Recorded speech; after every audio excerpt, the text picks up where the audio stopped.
안녕하세요. 저는 황당한 사건을 겪고 한동안 일에 매진해 살다가 이제서야 주위를 둘러보고 여유를 갖게 된 40대 여자입니다. 저의 이야기는 제 인생에 가장 큰 굴곡이 있었던 시점이라고 해도 무방할 만큼 저에게는 너무나도 힘든 사건이었습니다.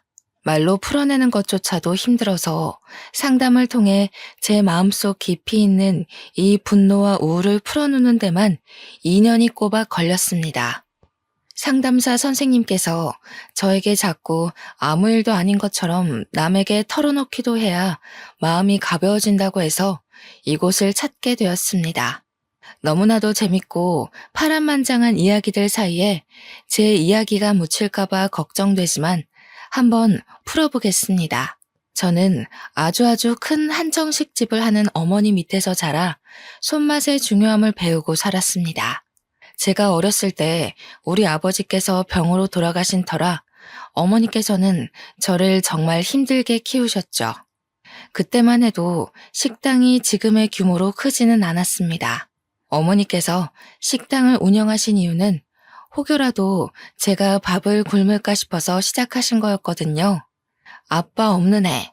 그렇게 놀림을 당하고 눈물을 흘리면서도 꾸역꾸역 밥만큼은 챙겨 먹고 살았던 게 전부 우리 어머니 덕분이었습니다. 절대로 우리 딸이 굶고 다니는 건 볼 수 없다며 제가 좋아하는 음식들을 하나 둘 늘리다 보니 어느덧 식당에도 손님이 늘어나게 되었고 점차 큰 곳으로 이사를 옮겨 다니다 보니 지금은 서울에서도 한정식 집이라고 하면 아, 그 집 하고 바로 나올 정도로 큰 음식점을 운영하게 되었습니다. 처음부터 장사가 잘 되는 건 아니었습니다만 각고의 노력 끝에 겨우겨우 얻어낸 명성이었습니다. 어릴 때부터 맛있는 음식들을 먹으면서 자랐기 때문에 음식의 중요성은 정말 누구보다 잘 알고 있었습니다. 하지만 사춘기에 접어든 나이에 음식 장사를 하는 어머니가 매번 좋을 순 없었죠. 늘 어머니는 가게를 운영하느라 바빠야만 했고 저는 공부를 하느라 집에만 있어야 했거든요. 집에서 엄마가 차려준 간식을 먹으면서 공부를 했다는 친구들이 그렇게 부러울 수가 없었습니다. 저는 늘 집에서 혼자 엄마가 차려두고 간 저녁밥이나 데워 먹으면서 공부를 해야 했습니다. 그때는 그 저녁밥 차리는 게 그렇게 힘든 일인지도 모르고 매일같이 투정만 부려댔습니다. 엄마는 왜 맨날 바쁘냐고 그렇게 돈을 벌여야 했던 집안의 생계를 책임져야 했던 어머니의 가슴에 비수를 꽂는 날이 늘어났죠. 어머니께서는 저의 그런 투정에도 늘 변함없이 식당을 지키셨습니다. 간단한 찌개 정식을 팔던 집에서 코스 요리만 파는 한정식 집으로 올라오기까지 수없이 많은 세월을 보내야만 했습니다. 마지막으로 건물을 올려 가게를 내었을 때는 정말 어머니의 손맛, 그 노고에 손뼉을 치지 않을 수 없었습니다.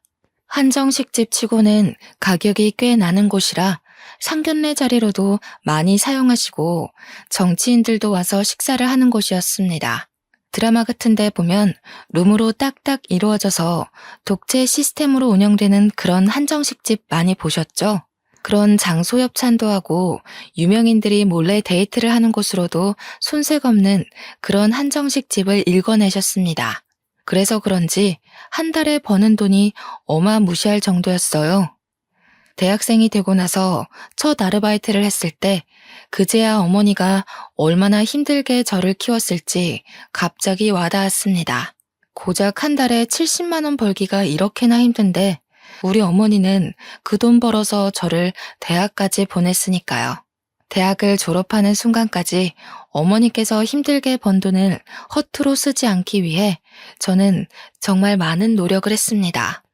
제가 대학 다닐 때 정말 공부만 하고 살았었는데 그래서 그런지 친구들과 어울려 술을 먹거나 클럽을 간 적도 없었습니다.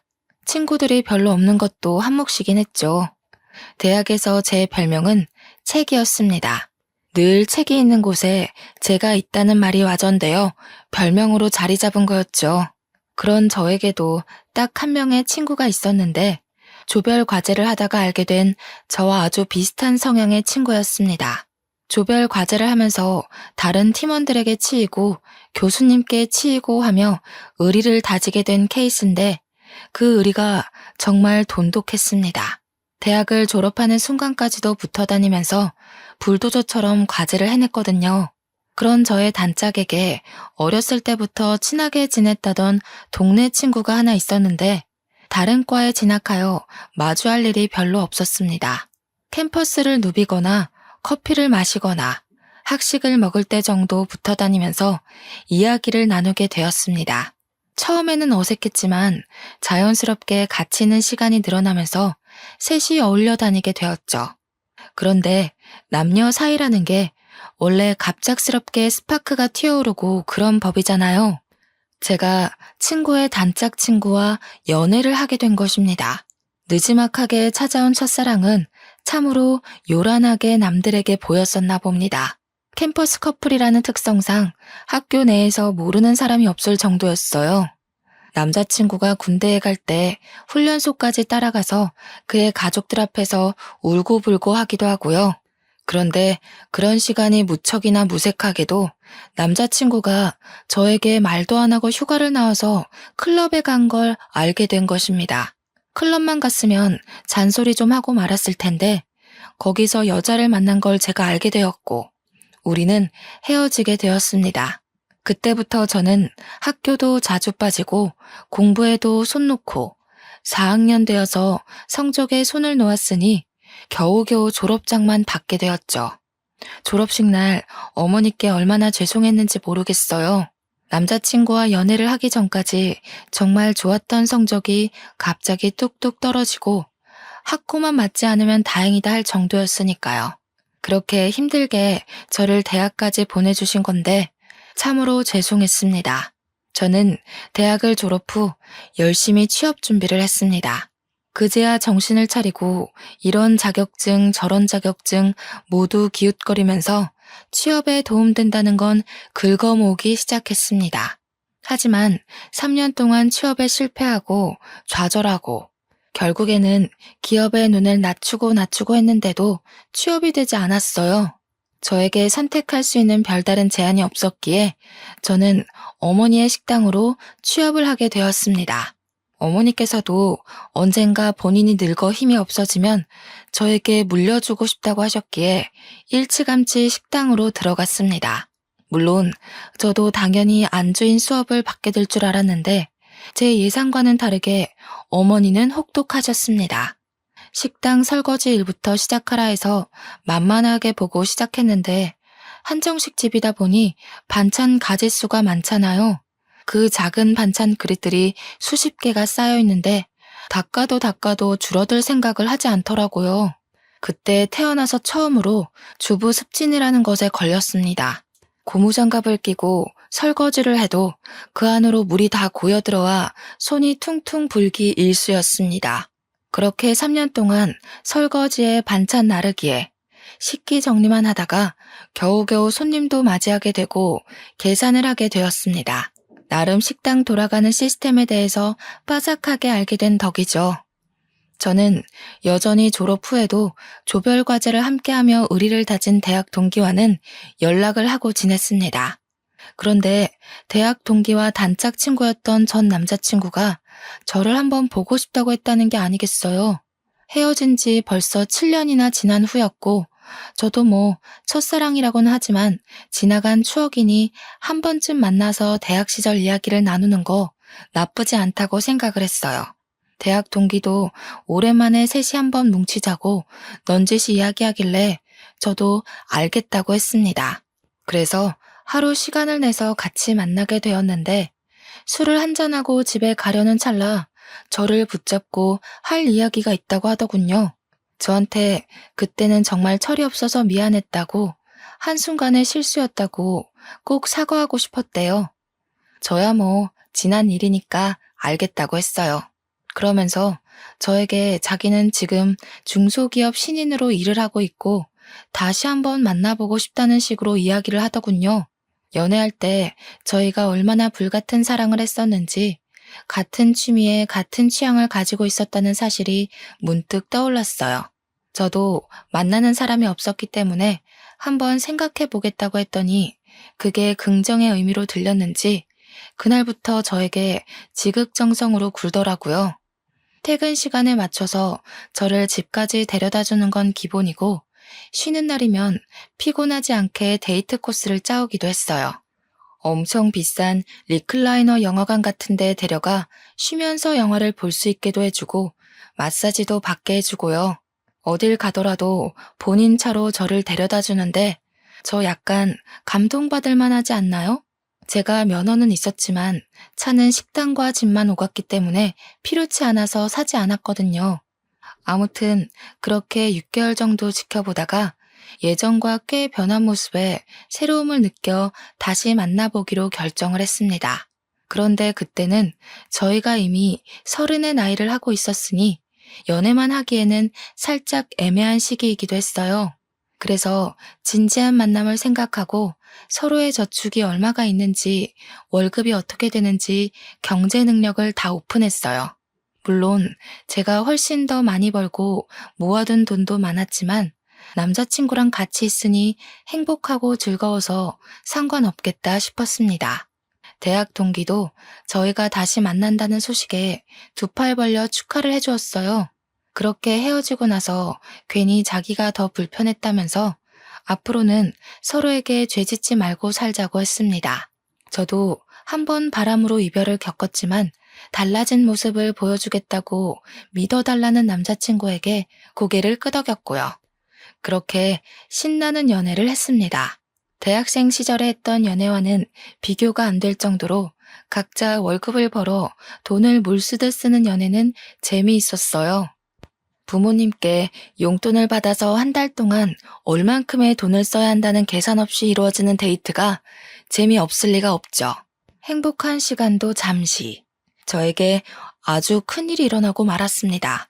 어머니께서 제 나이 31살에 갑자기 쓰러지시게 된 거예요. 살면서 피곤함이 머리를 너무 많이 짓누르고 있었나 봐요. 스트레스가 쌓여서 이렇게 된 거라고 하기는 어머니의 병색은 너무나도 짙었습니다. 뇌혈관이 팽창과 수축을 반복하다가 터졌다고 했는데 그 병색 자체를 너무 늦게 알아버린 겁니다.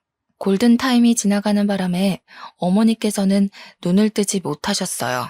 저는 제발 몸이 마비가 되는 한이 있더라도 눈만큼은 떠주시기를 간절히 바랐었죠. 하지만 어머니께서는 저에게 짐이 되기 싫으셨던 건지 그대로 아버지가 계시는 하늘나라에 가시게 되었습니다. 31살의 나이에 양쪽 부모를 다 잃은 것도 서러워 죽겠는데 외동딸이었던 저는 갑작스럽게 이뤄진 장례 준비가 너무나도 어려웠습니다. 도우미는 몇 명을 써야 하는지, 음식은 뭘 추가를 해야 하는지, 추모만 해도 모자랄 시간에 결정해야 할 일이 너무나도 많았습니다. 아무것도 모르고 우왕좌왕 병원에서 이렇게 하세요 저렇게 하세요 하면서 이것저것 추가하고 눈퉁이를 맞고 있었던 거죠. 참 가족이 죽어서 정신없는 사람을 두고 장사 속을 그렇게 내비칠지는 상상도 못했던 겁니다. 제가 울면서도 하라는 대로 다 맞춰주고 있자 보다 못한 남자친구가 회사에 연차를 내고 장례식장을 내내 지켜주었어요. 불필요한 것들은 모두 잘라내고 병원과 싸워가며 저에게 필요한 것들만 진행시켜 주었습니다. 제가 얼마나 고마움을 느꼈는지 정말 말로 표현할 수 없을 정도로 고마웠습니다. 그때 그런 생각을 하게 되었어요. 돈이 없어도 어떠하랴, 이 남자면 괜찮겠다 싶어서 결혼을 마음에 심었죠. 어머니의 한식당은 당연한 수순으로 제가 물려받게 되었습니다. 제가 어깨너머로 배워왔던 손맛을 드디어 손님들에게 내보일 수 있게 됐습니다. 우리 매장 매출이 정말 좋았던 이유는 어머니의 손맛 때문이라고 해도 과언이 아니었는데 저도 어머니의 피를 물려받기는 했나 봅니다. 제가 만든 음식도 선대 사장의 맛이 난다면서 단골분들이 정말 좋아하셨어요. 혹여라도 맛이 바뀔까봐 걱정했는데 괜한 기우였다면서 저에게 장하다고 칭찬도 많이 해주셨고요. 이제는 2대째 운영이라는 편말이 붙으니까 오랜 단골 손님들이 저에게 잘해보라면서 용돈도 찔러주고 가셨어요. 이 모든 것이 우리 어머니께서 읽어내신 건데 그럴수록 제 마음의 그리움은 커져만 갔습니다. 그렇게 1년을 더 힘내서 운영을 하다 보니 정확하게 어떤 식으로 운영을 해야 고객 만족도가 더 높은지 알겠더라고요. 아무리 그래도 우리 어머니께서는 옛날 분이셔서 변화를 조금 두려워하셨거든요. 저는 고객 만족도를 높이기 위해 발로 뛰었고 틈틈이 레시피와 인테리어를 손보면서 젊은 고객층들에게도 사랑받을 수 있는 식당으로 운영을 했습니다. 저는 완벽하게 식당 안주인으로서 자리를 잡았고 늘어나는 매출을 보며 직원들에게 더 많은 장려금을 지급했죠. 직원들도 만족하고 고객들도 만족하고 저 역시도 어머니를 그리워하며 식당이 더욱 번창하는 것을 꿈꾸었습니다. 그때쯤 남자친구는 회사를 그만두고 싶다는 고민에 깊이 빠져 있었어요. 알고 보니 남자친구네 회사가 급 성장을 하면서 인력 보충이 필요한 시기였는데 월급이 더 많은 직원에게 나가는 것이 싫었던 사장이 직원들을 갈아내고 있었더라고요. 더 많은 실적을 요구하면서 월급 인상은 없으니 당연히 직원들의 사기가 떨어지고 있는 시점이었던 거죠. 남자친구 역시 매일같이 상사에게 시달리면서 정작 월급은 이전과 다를 바가 없으니 다른 회사로 이직하고 싶다고 생각했던 겁니다. 그래서 저는 솔직하게 남자친구에게 이야기를 했어요. 회사에서 스트레스 받으면서 고생하지 말고 저와 결혼해서 같이 식당 일을 하는 게 어떻겠냐고요. 저에게는 나름 용기 있는 고백이기도 했고 사실 저희 가게 매출만 생각하면 남자친구가 절대 거절할 처지가 아니긴 했거든요. 남자친구는 당연히 제 프로포즈에 긍정적인 응답을 했습니다. 하지만 몇 년을 양복을 입고 회사원이라는 타이틀을 달고 있다가 식당에서 일한다는 게 좀 뭐랄까 마음에 차지 않는다고 했어요. 양복을 입는 게 뭐가 중요한가 싶었죠, 저는. 그래서 남자친구에게 옷차림새가 중요한 게 아니다. 월급을 생각해 보자고 했어요. 하지만 남자친구는 계속해서 회사에 다니고 싶다. 명함에 기업 이름이 찍혀 있었으면 좋겠다고 의견을 굽히지 않았습니다. 그렇게 의견이 미묘하게 충돌하는 와중에 결혼 준비가 시작이 되었고 예비 시부모에게 인사를 하러 가게 되었습니다. 저는 이미 부모님이 모두 돌아가셨기 때문에 남자친구는 저희 집에 인사를 드리러 오지 않았어요. 납골당에 가서 같이 부모님의 영정사진을 보면서 인사를 드렸죠. 아무튼 제가 시댁에 처음 인사를 드리러 간 날 예비 시부모님께서는 저를 아래 위로 쭉 훑어보셨습니다. 그 시선이 곱게만은 느껴지지 않아서 가슴 한구석이 철렁하기도 했습니다. 그런데 시부가 저한테 쓱 식당 이야기를 꺼내더군요. 네가 CC 식당을 운영한다고? 하시면서 거기 엄청 유명한 곳 아니냐고. 자기도 가본 적은 없는데 시부네 회사 높으신 분들도 거기 가서 식사한다고 하더라 하셨어요. 저희 한정식집이 워낙 기업 대표님들도 많이 오시고 정계 쪽에서 유명하신 분들도 자주 들리시는 곳이라 저는 아무 생각 없이 끄덕끄덕했습니다. 그랬더니 시모가 갑자기 활짝 웃으면서 대기업 대표들도 온다고? 하시면서 그러면 높으신 분들한테 우리 아들 취업 이야기 좀 해보지 그랬어. 하시는 겁니다. 저는 그 말이 조금 어이가 없었습니다. 대기업 대표들과 안면이 있다고 해도 식당에 밥 드시러 온 손님에게 어떻게 취업 청탁을 할 수 있겠어요? 그러다가 소문이라도 나면 저희 식당에 단골 손님들 다 떠나가지 않겠습니까? 그래서 저는 시모에게 거절의 의사를 표하면서 웃으면서 이야기를 했어요. 제가 무슨 힘이 있다고 그런 이야기를 하겠냐고요. 그냥 우리 식당에 식사하러 오시는 분들이지 친분은 전혀 없다고 이야기를 했습니다. 그랬더니 시모가 엄청 불편한 얼굴을 하면서 저를 또 아래 위로 쓱 훑어보면서 안이 꼽다는 듯이 이야기를 하시는 겁니다. 너 돈 좀 만진다고 우리 아들한테 하대하고 꼽주고 그러는 거 아니지? 하시는데 느낌이 딱 쎄하더라고요. 그때 그 쎄함에 결혼을 뒤집어 엎었어야 했는데 홀로 남겨진 저는 의지할 곳이 급하게 필요했었나 봐요. 그런 이야기를 듣고도 남자친구와의 결혼을 계속 진행했으니까요. 물론 그 자리에서 남자친구는 제 편을 들었습니다. 시모한테 무슨 그런 이야기를 하냐고 면박을 주었거든요. 그러면서 우리 오래 만났고 잘 살 수 있으니까 걱정하지 말라고 안심까지 시키니 제가 어찌 결혼 안 하겠다고 뒤집어 엎을 수 있겠어요. 그렇게 유달리 피곤했던 첫 만남 이후에 저희의 결혼 준비는 급물살을 타게 되었어요. 나이도 딱 결혼하기 좋은 나이라는데 지지부진하게 끌지 말고 서둘러서 준비를 하자고 하셨습니다. 제가 한두 푼 버는 게 아니라 정말 월 매출이 억에 달하는데 돈이 뭐 아쉬워서 준비 못할 게 있겠습니까? 물론 이것저것 다 빠지고 나면 얼마 안 되는 돈처럼 보이는 돈이 제 통장에 꽂히지만 그래도 월 1,000 가까이 벌고 있었거든요. 그게 웬만한 임원 월급 아니겠습니까? 근데 제가 남자친구한테 이미 얼마를 버는지 다 오픈을 한 상태였잖아요. 제 벌이를 시부모도 전해 들었는지 은근히 저에게 압박이 들어오지 않겠어요. 혼수는 이거로 준비해서 네가 해와라. 우리 집 냉장고 좀 바꿔주라. 우리 집 TV가 작다. 이런 건 아주 귀여운 수준이었습니다. 저에게 명품 가방에 구두, 모피코트를 들이밀었을 때는 이게 뭐지? 싶었거든요. 시모가 자꾸 저를 볼 때마다 이거 사줘 저거 사줘 하는데 우리 어머니께도 못 해드렸던 걸 시모에게 해드려야 하나 싶었어요. 거기다가 집도 제가 어머니 돌아가시고 같이 살던 집에 혼자 살고 있었거든요.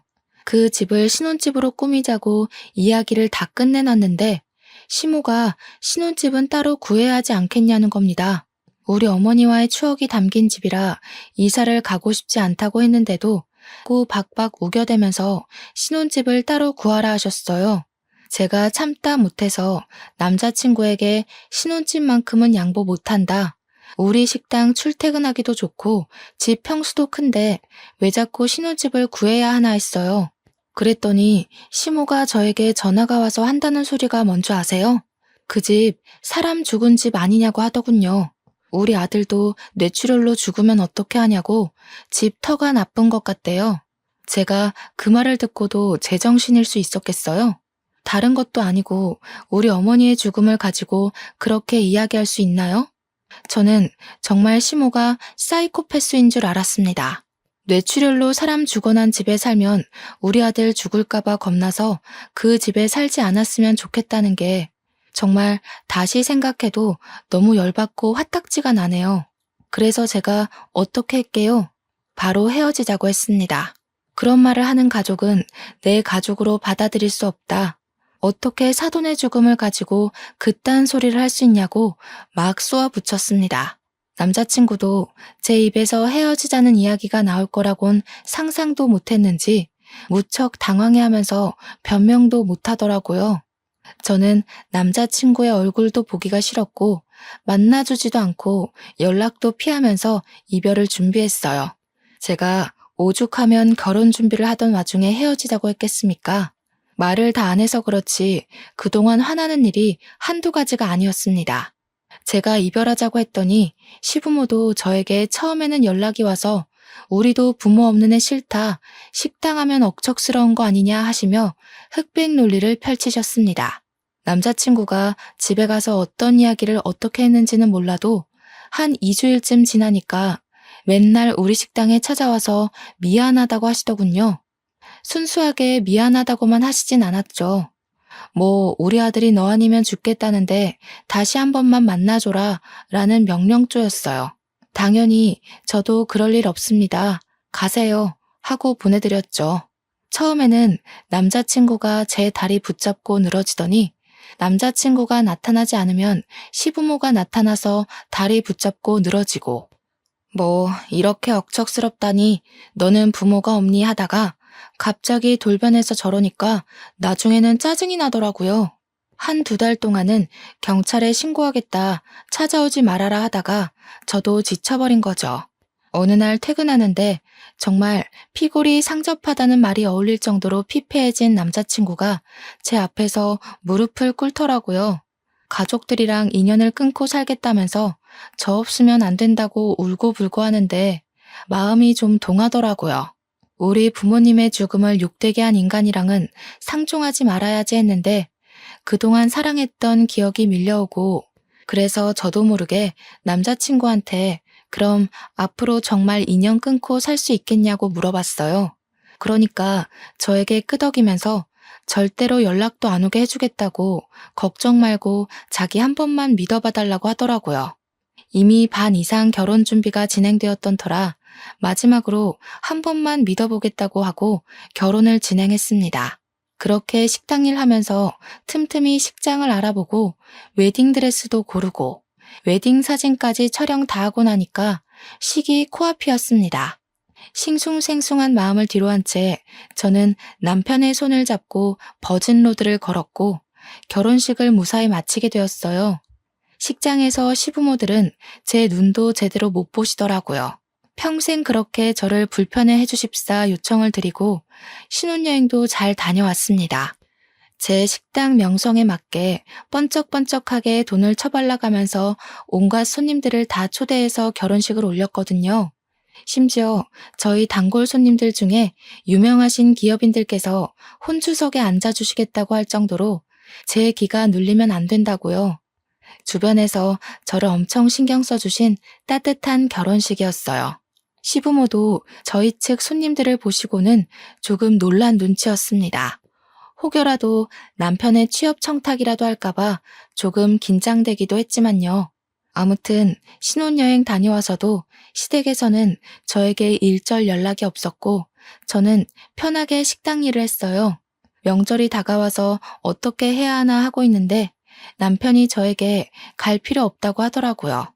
명절 당일에서야 자기 혼자 시댁에 쓱 갔다 오는 걸로 명절은 마무리가 되었어요. 저도 어차피 우리 부모님에 대해 그렇게 말했던 사람들의 얼굴을 보면서 하하호호 웃으며 식사하기가 좀 싫었거든요.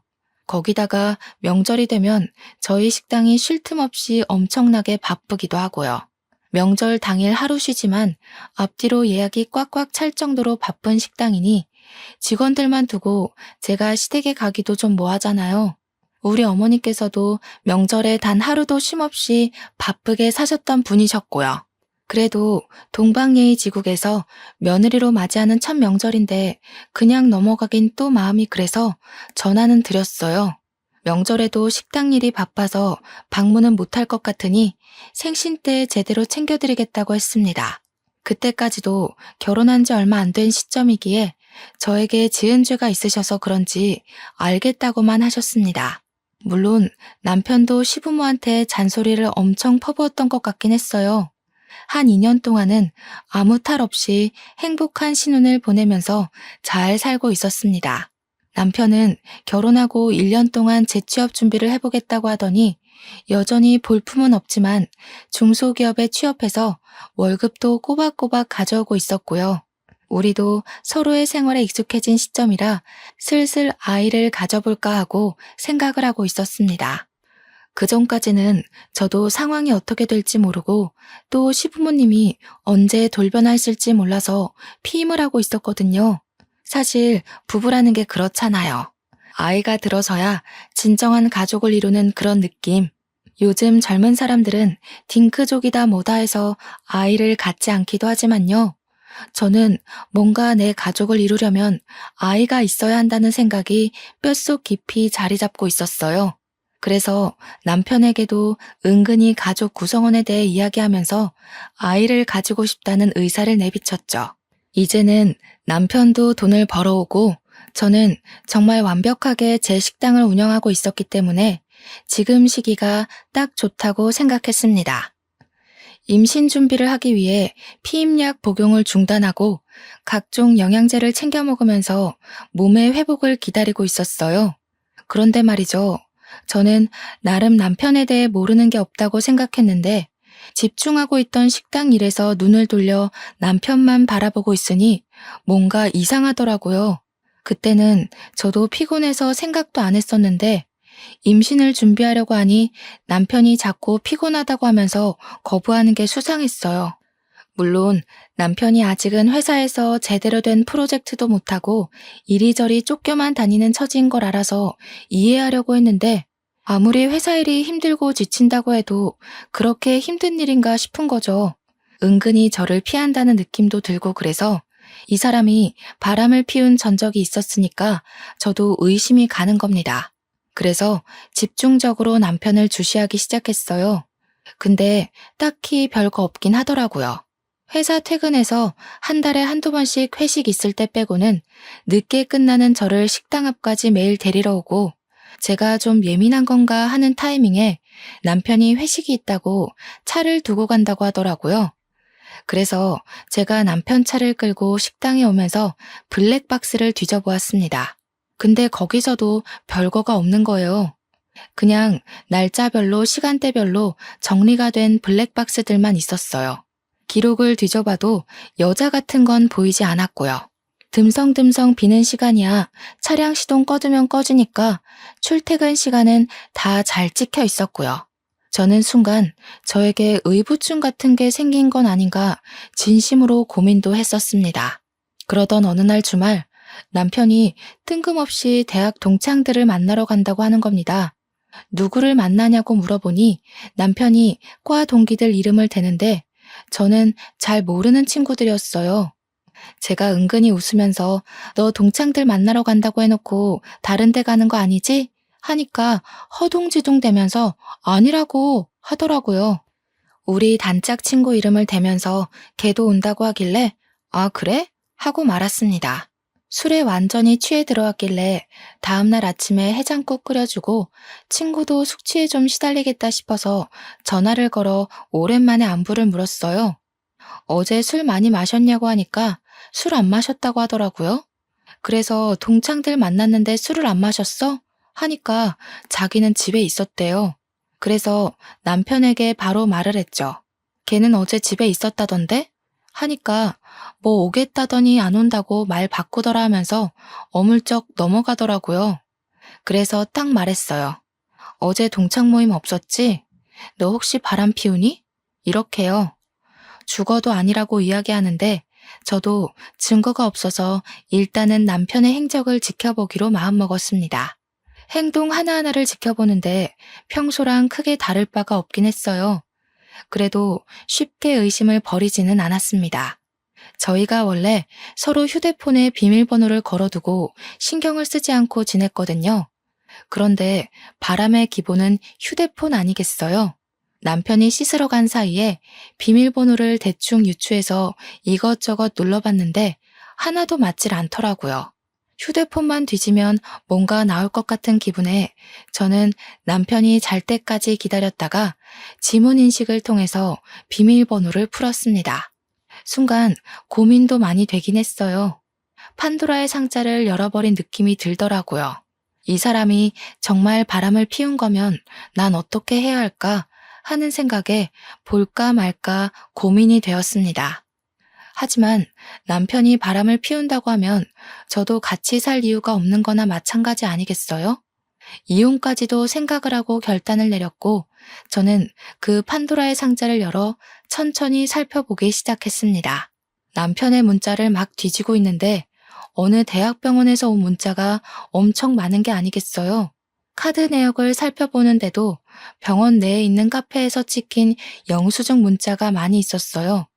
커피 사 먹은 거, 샌드위치 사 먹은 거. 저는 순간 남편 회사가 병원에 뭐 납품하는 회사였나 싶어서 곰곰이 생각을 해봤죠. 근데 아무리 생각해도 병원이랑은 연관이 없는 거예요. 순간 머릿속에 스치는 생각이 하나 있었습니다.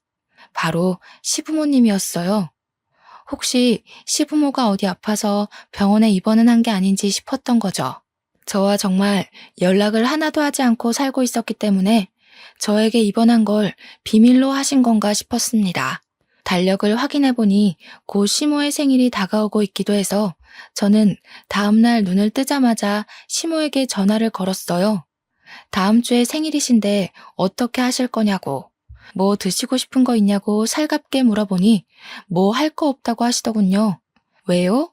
하니까 자기 좀 쉬고 싶다고 이번에는 그냥 넘어가자 하시고는 전화를 황급히 끊으셨습니다. 결혼 3년 만에 처음으로 있는 일이었어요. 매번 생일 때마다 저에게서 뭐 하나 더 뜯어먹으려고 준비하시던 분들이셨거든요. 그래서 혹시 어디 아프시냐고 물어보니까 나이 들면 다 그런 거지 하면서 그냥 이렇게 넘어가시더라고요. 어디가 아프면 저한테 솔직하게 이야기해주면 좋으련만. 그래서 남편이 병원 갔다 온 흔적을 봤다고 했어요. 솔직하게 말해달라고 하니까 갑자기 정색을 하시면서 넌 알 거 없다 하고 끊으시는 거예요. 너무 당황스럽잖아요. 수상하기도 하고요. 그래서 남편에게 이야기를 했습니다. 내가 모르고 있는 게 뭐냐고. 도대체 병원은 왜 간 거냐고 물어봤어요. 시모가 어디 아픈 건 아니냐. 생일 때는 왜 만나지 말자고 하냐. 이렇게 막 따져 물으니까 저한테 병원 간 건 어찌 알았냐고 화를 내는 겁니다. 얼굴이 정말 썩은 채로 어떻게 알았어? 하길래 문자 좀 훔쳐봤다 하니 그걸 왜 보냐고 성질을. 아니 병원에 누가 있는데 숨기냐고 캐물으니까 말은 안 해주고 방으로 들어가서 문 닫고 자버리더라고요. 너무너무 수상해서 다음날부터 제가 매니저에게 가게를 잠시 맡기고 남편 회사 앞에서 몰래 잠복을 했어요. 택시를 하나 하루 통으로 빌려서 남편 뒤를 쫓았는데 남편이 회사에서 일찍 나와 병원으로 가는 게 아니겠습니까? 그래서 몰래 내려서 뒤를 티 안 나게 밟았습니다. 어느 병실 앞에서 남편이 피곤한 듯한 표정을 짓고 들어가려고 하는데 시모가 딱 병실 앞에 나와서 남편을 맞이하더라고요. 근데 시모가 병원복을 입고 있지 않았어요. 시부가 아픈 건가? 그럼 나를 왜 속인 거지? 싶어서 남편이 병실에 들어가는 걸 확인하고 저도 뒤따라서 그냥 병실에 들어갔습니다. 문을 딱 열고 들어가니까 남편이 웬 4~5살 되어 보이는 꼬마애를 무릎에 앉혀놓고 있고 시모는 웬 여자한테 물을 먹이고 있었어요. 피부도 거무죽죽하고 머리도 다 빠져있는 여자를 보고 처음 보는 얼굴이라 이게 누구야? 하는 표정으로 남편을 바라봤죠. 제가 병실에 들어가는 순간부터 얼음이 되어버린 남편과 시모를 보고 저는 어리둥절했습니다. 근데 그 아파서 다 죽어가는 여자도 저를 보고 완전 동공지진이 나더라고요. 이게 무슨 상황이지 하고 있는데 남편 무릎에 앉아있던 남자애가 남편에게 폭 안기더니 이런 말을 하더라고요. 아빠, 저 사람은 누구야? 아빠? 아빠? 저는 진짜 그대로 뒤로 넘어가는 줄 알았습니다. 내 남편에게 아빠라고 부르는 저 아이는 뭐고, 그럼 누워있는 저 여자는 뭐지? 하는 생각 때문에요. 시모가 저한테 정말 놀래서 여긴 어떻게 나타났냐고 벌벌 떨면서 물어보더라고요. 마치 귀신 보듯이 저를 바라보는데 남편도 똑같은 얼굴로 저를 보고 있었고요. 이게 다 무슨 일이야? 아빠라니? 저 여잔 누구고 당장 말 못해? 제가 소리를 꽥 지르니까 남편이 저를 끌고 나와서 이야기를 하자고 했어요. 그러는 순간 누워있던 여자는 기절하고 시모는 의사 부르라고 난리를 치고 남편은 저에게 그제야 이실직고를 하더라고요. 알고 보니 저랑 헤어져 있던 그 잠깐 사이에, 그러니까 결혼 준비하다가 엎어진 그 잠깐 사이요. 그때 술을 먹고 술김에 하룻밤을 같이 보낸 여자인데 그 여자가 단 하룻밤에 임신을 했다고 나타났다는 거였어요. 우리가 결혼 날짜를 다 잡아둔 상태에서 나타나 애를 지우라고 병원에 같이 가게 되었는데 그때 암을 발견했대요. 애를 낳고 항암 치료를 시작해서 괜찮아진 줄 알았는데 바로 재발하는 바람에 오늘 내일 한다면서 저는 이 이야기를 듣고도 꿈인가 생시인가 구별이 가지 않았습니다. 그런데 남편이 하는 말이 가관이더군요. 저 여자가 오늘 내일 하는데 보험금은 타야 하지 않겠어? 보험금 수익자를 내 이름으로 해두었거든. 아무래도 애가 있으니까. 그것만 해도 수억이야, 수억. 보험금 타면 사업할 계획도 다 짜놨단 말이야. 저는 남편이 사람 새끼로 보이지 않았습니다. 이거 미친 새끼 아니야? 당장 이혼해. 보험금 타면 좋은 거지. 무슨 이혼이야. 야, 그러면 애는 어쩔 건데. 나보고 지금 남의 새끼 데려다 키우라는 거야, 뭐야? 애는 고아원으로 보내면 돼. 저는 진짜 사이코패스 검사라도 받게 하고 싶었습니다. 한창 실랑이를 벌이고 있는데 시모가 나와서는 남편 말에 힘을 실어주는 게 아니겠어요? 바깥일 하다 보면 남자가 한 번쯤은 한눈도 팔고 그럴 수 있는 게다. 그런 걸로 일일이 따지고 들면 피곤해서 어찌 살겠니? 손주는 내가 키우든지 할 테니까 걱정 말고 애 키울 비용만 좀 도와다오. 저는 이 집안 인간들이 아주 다채롭게 미쳤구나 싶었습니다. 제가 대놓고 이혼할 거라고 합의 이혼 서류 보낼 테니 도장 찍어라. 도장 안 찍으면 소송하겠다고 했어요. 불륜의 증거로 애가 떡하니 있는데 장난칠 생각하지 말라고 하고 변호사부터 바로 선임했습니다. 근데 다음 날부터 남편이 집에 안 들어오더라고요. 막 나가는구나 하고 있는데 그 여자가 그때 기절한 이후 정신을 차리지 못했고 죽었다는 소식을 전해왔습니다. 그러면서 남편이 장례식장이라고 다 정리하고 보험금 타서 갈 테니 이혼은 못 해주겠대요. 애가 불쌍하지 않냐고 물어보니까 고아원도 다 알아봤고 정도 그렇게 안 가는 애라고 하는 겁니다. 저는 미친 새끼라고 읊조리며 전화를 끊어버렸습니다. 장례식이 모두 끝난 시점에 제가 이혼 서류를 들이밀었어요. 초췌해진 몰골이 하룻밤 사이에 생긴 인연이라고 하기엔 좀 깊어 보여서 마지막 남은 정까지 모두 털렸습니다. 근데 갑자기 저한테 시모도 남편도 잘못했다고 막 비는 게 아니겠어요.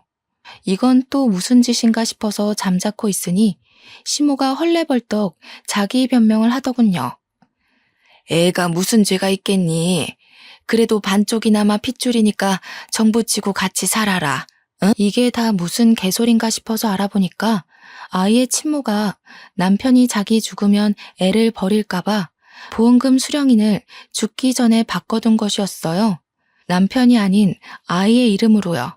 남편한테는 계속 너한테 줄 테니 아이를 부탁한다고 거짓말을 했던 거죠. 보험금도 못 받게 생겼는데 이혼까지 당할 판이니 발등에 불이 떨어져서 잘못했다고 비는 거였습니다. 야, 이 등신아. 아주 고소하다 고소해. 어디 애를 가지고 장사를 하려고 들어? 다 녹취해놨으니까 넌 1,000벌이나 받아. 그러고 저는 이혼 소송을 걸었습니다. 이 사건의 숨겨진 이야기가 모두 풀렸으면 세상에 이런 일이 같은데 소개될 법도 했는데 말이죠. 결국 남편은 완전 빈털터리로 이혼 소송에서 패소해 저희 집에서 쫓겨나게 되었고 시부모가 애를 키우고 있다고 들었습니다. 아기가 아직 너무 어려서 혹시라도 구박이라도 받고 돈도 다 빼앗길까봐 불륜의 증거지만 조금 마음에 걸리더군요. 애는 죄가 없잖아요. 이왕이면 전 남편이 더 지옥으로 갔으면 좋겠다 싶기도 했고 우리 식당에 재무관리를 해주는 자산관리사에게 슬쩍 이야기를 했더니 법적으로 묶을 수 있다고 이야기를 해주었습니다. 그래서 웃돈을 더 얹어주고 처리를 부탁드렸어요. 은행이랑 뭐 계좌를 성인이 될 때까지 사용하지 못하게 묶을 수 있다고 하던데 너무 어려워서 잘 못 알아듣겠더라고요. 나중에 남편이 그 돈 뺏으려고 시도했다가 실패했는지 저한테 연락 와서는 무슨 짓을 한 거냐고 따지더군요. 저는 얄밉게 전 남편에게 고아원에 애를 버린다더니 보험금이 탐나서 그것도 못하지? 하면서 약 올리고 차단을 해버렸어요. 저희 가게에 몇 번이고 찾아왔었지만 저는 이 일 이후에 식당의 보안업체 시설을 더욱 강화시켰기에 저를 만나지는 못하고 돌아갔죠. 저는 몇 년이 지난 지금 여전히 잘 나가는 식당 주인으로 잘 살고 있습니다. 전 남편은 글쎄요. 뭐 혼자 알아서 살고 있겠죠. 더 궁금하지도 않고 평생 자신이 벌인 일을 속죄하면서 나락에서 살길 바랄 뿐입니다. 제 이야기를 들어주셔서 고맙습니다.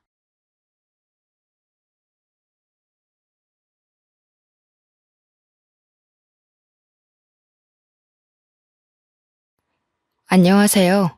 지방에서 목욕탕을 운영하고 있는 30대 여성입니다. 목욕탕에 일을 하는 건 상상하는 것보다 몸쓸 일이 많은 것 같아요. 그래서 목욕탕을 운영한다고 하면 주변에서는 여자가 목욕탕 운영을 어떻게 하냐며 걱정을 하기도 하네요. 하지만 저는 지금 하고 있는 일에 만족을 한답니다. 깨끗하게 청소된 목욕탕에서 몸을 담그고 피로를 푸는 손님들의 모습을 보면 저까지 기분이 좋아지거든요. 그래서 코로나가 찾아온 요 몇 년간은 참 힘들었네요. 집에만 박혀 있으니 우울증이 돋는 것 같기도 했고요. 떠올려보면 남들의 직업을 하찮게 생각하는 사람들은 대부분 자기가 못나서 그런 것 같아요. 목욕탕을 운영한다는 말에 피식 비웃음을 짓던 시어머니 또한 참 몰상식하고 별 볼 일 없는 사람이었거든요. 서울에 있는 대학교를 졸업한 후 제 인생에는 참 많은 고비가 있었어요. 3학년 시절만 하더라도 이름만 들으면 다 아는 대학교에 다니니 취업은 문제없이 해낼 수 있을 거라 생각했는데요. 그건 큰 착각이었더군요. 서류를 내는 기업마다 낙방을 하고 실패의 고비를 마시니 그제서야 취업이 얼마나 힘든 일인지 알게 되었죠. 꼭 붙을 거라 예상했던 회사의 최종 면접에서 낙방을 하자 자존심은 가뭄만 밑바닥처럼 말라버렸습니다. 그래서 서울에서의 모든 생활을 접고 부모님이 계신 지방으로 내려가게 되었죠. 지방으로 내려온 후에는 부모님과 함께 있어서인지 마음이 편해졌어요. 아침 일찍 일어나 목욕탕 청소를 하고 카운터를 볼 때면 서울에서는 느낄 수 없던 여유를 만끽할 수 있었거든요. 말일만 되면 부모님이 주시는 용돈을 받을 때면 부모님의 곁에서 평생 이렇게 살고 싶다는 생각까지 할 정도로 목욕탕에서 있는 일상은 참 마음에 들었습니다. 목욕탕을 출근한 지 한 달이 될 즈음 저는 가장 중요한 인연을 만나게 되었어요. 바로 남편이었습니다. 목욕탕 집 딸이라고 하면 사람들의 반응은 두 가지로 갈렸어요.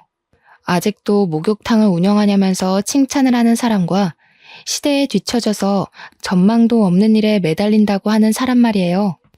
남편은 이 중 후자에 해당되었습니다. 목욕탕에 처음 온 날 남편은 젊은 사람이 카운터에 앉아 있는 것을 신기하게 생각한 듯 보였어요. 그리고 목욕탕에 출근 도장을 찍은 지 일주일이 되어갈 때쯤 조심스레 카운터 테이블을 두드리며 말을 걸어왔죠. 애초에 속사정을 숨길 생각도 없었기에 있는 사실 그대로를 말해주었습니다. 취업에 실패한 것과 죽을 것 같이 힘들어 부모님이 운영하는 목욕탕 일을 도와주면서 시간을 보내고 있는 것까지요. 그랬더니 남편은 큰 상심을 했음에도 다시 자신이 할 일을 찾는 것 자체가 대단하다며 오히려 칭찬을 해주었습니다. 그런 남편의 모습은 정말 의외였어요. 다른 사람들 같았으면 대학교까지 나와 목욕탕 일이나 돕는 저를 꾸짖었겠지만 남편은 오히려 대단하다며 엄지를 치켜 세워줬으니까요. 그 한마디에 그만 남편에게 마음을 빼앗겨버렸죠. 그렇게 시간이 지나고 저희는 투명한 칸막이를 두고 이야기를 나누는 날들이 많아졌어요. 시골에서 젊은 사람을 보는 건 흔치 않은 일인 거잖아요. 박사 학위를 받은 남편은 지방 대학교에서 시간 강사로 일을 하고 있다고 했습니다. 남편은 학생을 가르치는 일이 얼마나 힘든지 푸념하기도 하고 교수가 될 수 있을지 없을지에 대한 걱정도 털어놓았는데요. 힘들었을 텐데 포기하지 않고 꾸준하게 노력하는 남편의 모습은 참 멋있게 느껴지더라고요. 그래서 만난 지 얼마 안 되었지만 마음을 열고 연애를 시작했던 것 같네요. 모아놓은 결혼 자금은커녕 변변한 취업 자리도 없는 제가 결혼을 할 수 있었던 건 오로지 남편의 노력 덕분이었어요. 프로포즈를 하며 반지를 끼워줄 때 모아놓은 돈이 없다며 거부를 했는데요. 오히려 남편은 자신이 더 열심히 돈을 벌면 된다며 맨몸으로도 좋으니 결혼만 해달라고 하더군요. 미안한 마음에 계속 밀어냈지만 남편은 그때마다 안심을 시키듯이 등을 두드려 주었고 그런 남편의 모습에 다시 한번 반해 만남을 이어갔네요. 그리고 연애를 한 지 1년 후 저희는 부부가 되었습니다.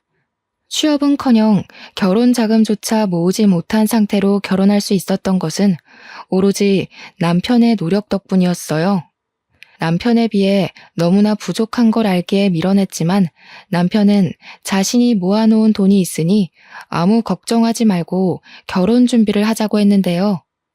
그 말이 진실이든 아니든 참 감동적이었죠. 무엇이든 자기가 다 책임진다는 게 쉬운 일이 아닌 거잖아요. 그래서 남편을 믿기로 굳게 마음을 먹었어요. 결혼 준비를 하면서 알게 된 사실은 시부모님이 굉장한 부자라는 사실이었습니다. 검사로 일하던 시아버지께서는 은퇴 후 이름만 대면 알만한 로펌으로 이직을 하셨고, 시어머니께서는 시아버지의 명의의 건물을 관리하면서 취미로는 그림을 그린다고 하시더군요. 남편이 있는 집 자식이라는 것을 알게 되자 부모님께서는 오히려 걱정을 하며 발만 동동 구르셨어요. 목욕탕을 하는 저희 집을 이해하지 못할 거라면서요. 어머니께서는 걱정으로 밤잠까지 설치시며 남편과의 결혼을 말리셨죠. 시어머니께서 고된 시집살이를 시킬 거라면서요. 부모님의 반대는 심했지만 그럼에도 남편과 결혼을 하고 싶었습니다. 어떤 일이 닥쳐온다고 해도 남편과 함께하고 싶었는걸요. 솔직히 고민이 되는 것은 사실이었어요. 하지만 시부모님께서는 제 생각과 달리 환한 얼굴로 저를 맞아주셨죠. 한술 더 떠 시아버지께서는 만나는 여자가 없어 걱정이었는데 이렇게 예쁜 며느리감을 데리고 왔다면서 기뻐하셨습니다. 그렇게 시부모님의 배려와 남편의 사랑 덕분에 분에 넘치는 결혼식을 하게 되었어요. 결혼 후 남편과 함께 다시 서울로 올라오게 되었죠. 그동안 지방대학교에서 일하던 시간 강사 기간이 끝났거든요. 서울에서 올라온 후로는 시댁에서 살게 되었는데요. 시부모님의 배려 덕분인지 참 편안한 일상을 보낼 수 있었네요. 시아버지께서는 무뚝뚝하기는 했지만 퇴근을 하실 때면 제가 좋아하는 맛의 치킨을 사다 주셨어요. 부모님보다 더 신경을 써주시니 너무 감사하면서도 한편으로는 돈만 먹는 돈벌레가 된 것 같아 기분이 썩 좋지는 않았습니다. 그래서 그림 작업에 열중하고 있는 시어머니를 대신해 집안일을 하려 옷소매를 걷어붙였죠. 하지만 설거지라도 할라치면 작업실에서 뛰어나온 시어머니께서는 그마저도 못하게 하셨어요. 집안일을 하는 가정부도 따로 있는데 왜 몸상하게 일을 하냐면서요.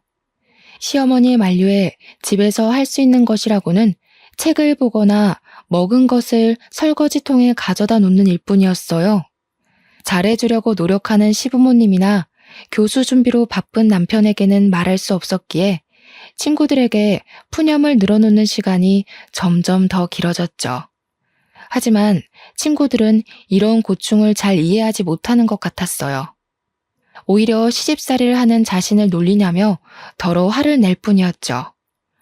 이렇다 보니 어디서 말도 못하고 속으로만 끙끙 앓는 날이 점점 늘어났습니다. 오죽하면 밖으로 나가 편의점 아르바이트라도 해야 하나 생각을 할 정도로요. 그러던 중 시댁 식구들이 모두 외출을 하고 가정부 아줌마와 둘이 남은 날이었습니다. 같이 모여 그릇 정리를 하던 중 가정부 아줌마께서는 어쩌다가 이런 집에 시집을 왔냐면서 걱정을 하셨어요. 가정부 아줌마의 말에 오히려 너무 잘해주셔서 몸둘 바를 모르겠다고 답을 했는데요. 아줌마는 한숨을 푹푹 내쉬면서 힘겹게 입을 여셨네요. 내가 먹고 사는 게 팍팍해서 이 집안 식구들 비밀은 일 그만두는 날까지 입 꾹 닫고 있으려고 했는데 새댁이 아무것도 모르고 시집을 온 것 같아서 가만두면 혼자서만 바보 되는 건데 그래도 기본적인 건 알고 있어야 되지 않겠어요? 사실 이 집 도련님 새댁한테 2번째 장가 드신 거예요. 네? 그게 도대체 무슨 말씀이세요? 닫고 있던 그릇을 놓칠 뻔한 것은 간신히 붙잡았지만 2번째 장가라는 한마디에 정신은 이미 몸 밖으로 빠져나간 상태였죠. 그러자 가정부 아줌마는 답답하다는 듯 들고 있던 접시를 소리가 날 정도로 세게 내려놓으시더군요. 무슨 말이긴. 도련 이혼하고 세댁한테 세장가 들었다는 말이지. 도련님한테 대학교 때부터 사귀던 여자친구가 있었는데 사모님께서 탐탁지 않게 생각했거든요. 그럴 만도 한 게 여자 집이 재벌 뺨칠 만큼 부자인데다가 외동딸이어서 그 집 부모가 참 극성이었거든. 그런 집에 장가가면 자기 아들 고생할 게 뻔하다면서 헤어지라고 얼마나 난리를 피웠는데요. 그래서 그때 결혼 안 시켜주면 공부고 뭐고 다 포기하고 백수로 살 거라면서 엄청 반항을 했었지 아마. 자식 이기는 부모 없다고 결국 혼인신고 안 하고 사는 조건으로 사모님이 결혼 허락해 준 거 아니에요. 그렇게 1년 살다가 집에서 놀고 먹을 거면 애부터 가지라고 난리를 피우는 통에 병원에 가서 검사를 받았는데 글쎄 여자가 불임이었지 뭐예요. 불임 이야기 듣자마자 사모님은 이혼하라고 난리를 피우던지 양잿물까지 퍼마실 기세였다니까. 그래서 둘이 어쩔 수 없이 갈라지게 된 거예요. 그리고 한동안 사모님이 가지고 들어오는 선짜리라면 죄다 마다를 하다가 새댁 만나서 다시 결혼한 거예요. 하늘이 핑핑 도는 것 같았어요. 언제나 저밖에 모르던 남편이 또 다른 여자의 남편이었다니 믿을 수가 없었죠. 창백해진 안색이 걱정이었는지 가정부 아주마께서는 소파까지 부축을 해주셨고요. 내가 괜히 오지랖만 부려서 새댁 힘들게만 했나 보네. 미안해요. 나는 그냥 혼자서만 모르는 것 같아서 알려주려고 그런 건데.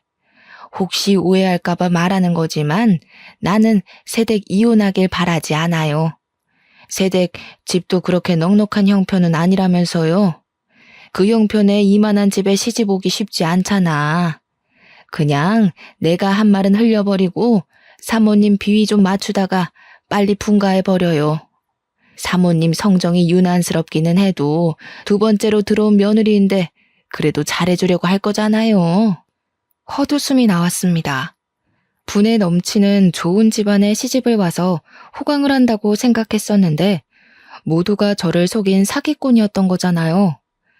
시댁 식구들 모두에 대한 실망감이 컸지만 그 중에서도 가장 실망이 큰 사람은 바로 남편이었어요.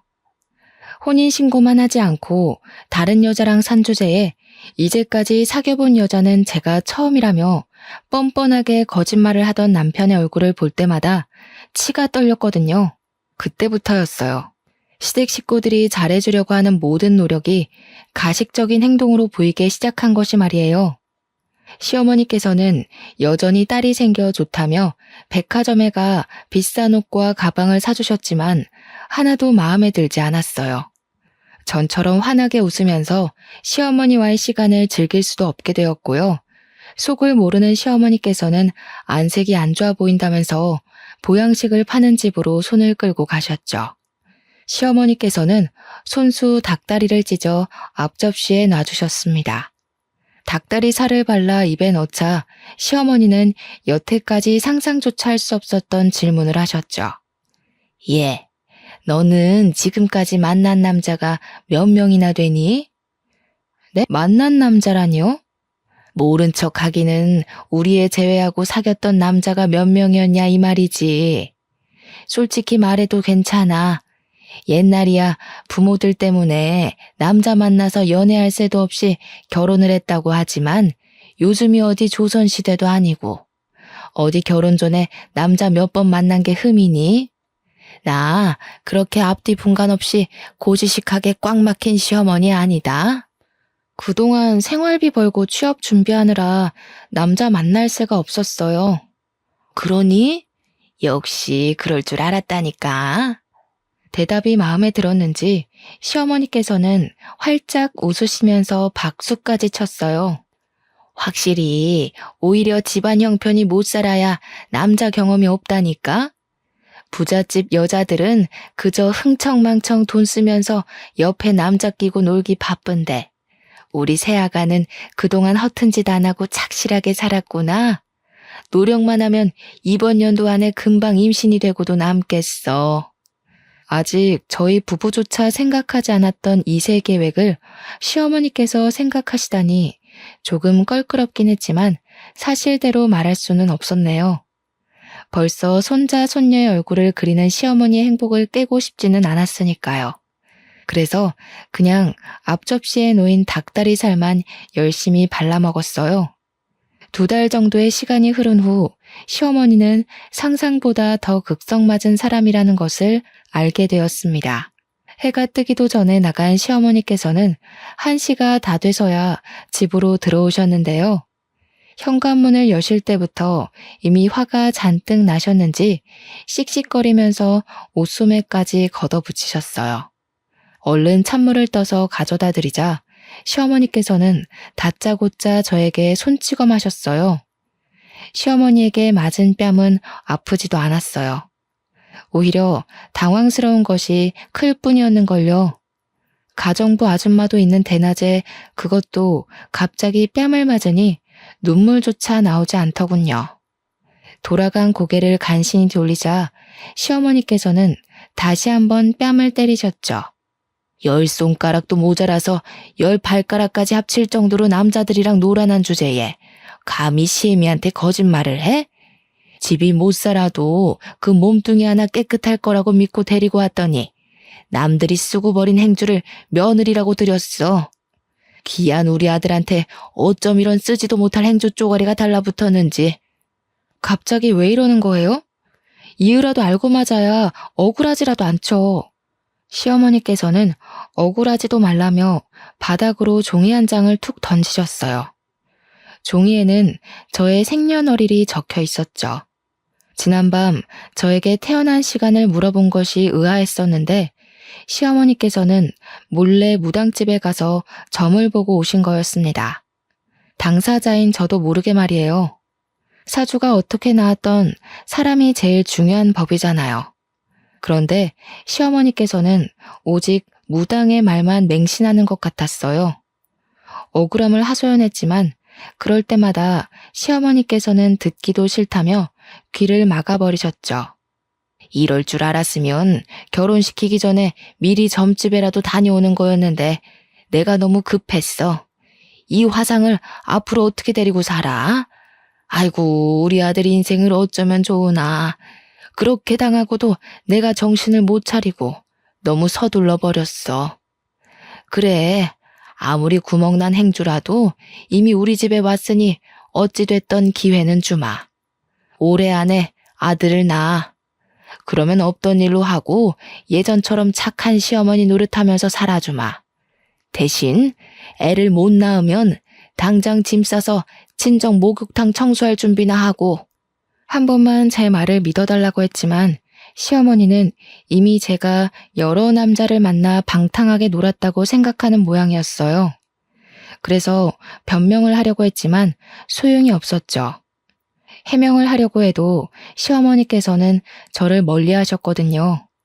다른 식구들이 있을 때는 전과 똑같이 행동했지만 식구들이 출근을 하면 작업실에 콕 박혀 아예 한마디도 걸지 않으셨습니다.